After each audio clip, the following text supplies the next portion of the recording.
So happy Easter, everybody. I'm waking up today. I don't know about you, with sort of this bittersweet kind of feeling. On one hand, obviously, I am happy that it's Easter and that Jesus has shown us that He's conquered death, real death, death of the soul.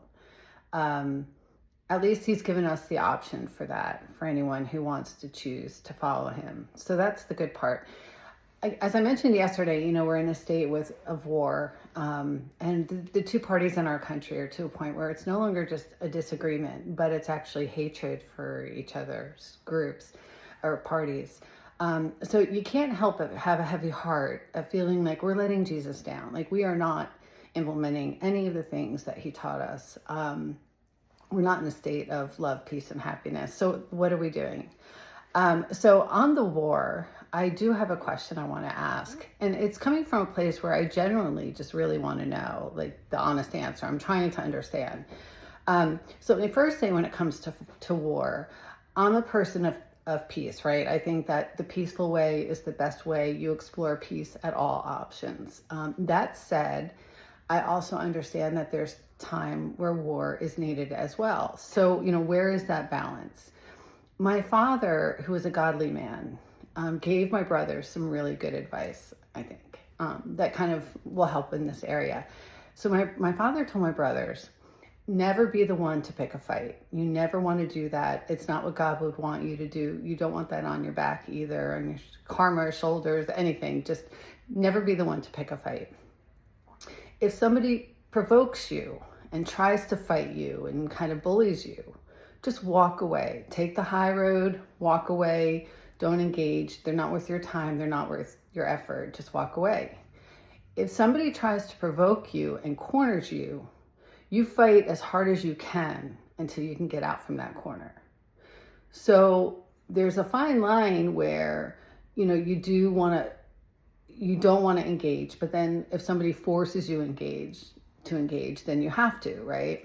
So there's a difference between an offensive move and a defensive move.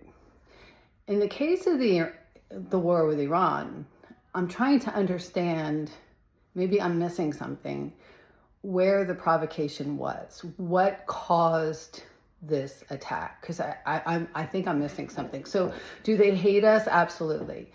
People have a right to hate us. I mean, just because somebody hates us doesn't mean we should go in and bomb them for hating us. I mean, people hated Jesus too, right?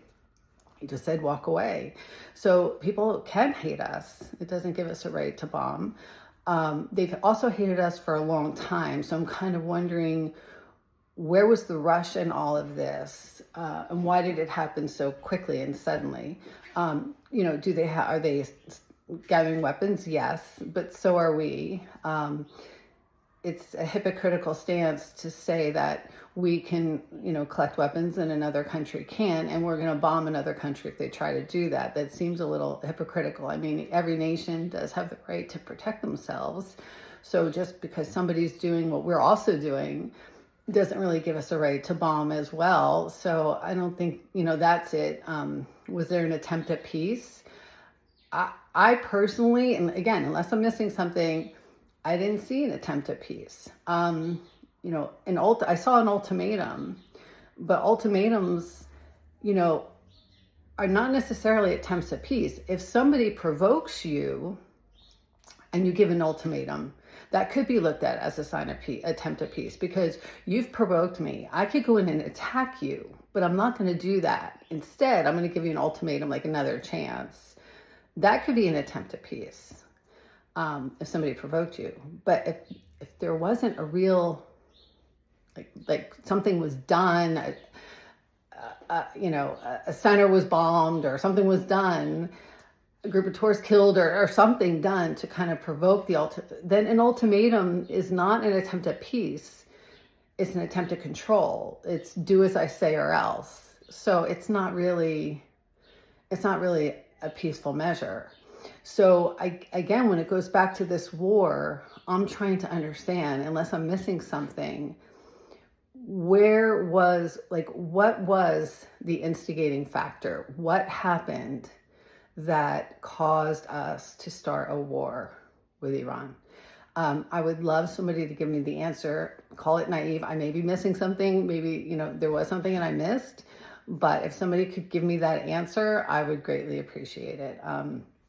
Again, I just have a heavy heart today about where we are, especially that it's Easter. So if someone could give me that answer, I would appreciate it. Thank you. I hope everyone has a happy Easter today and enjoys the day with your families in spite of having a heavy heart, because it is a day for Jesus. But again, if somebody could answer that question, I would appreciate it. Thank you.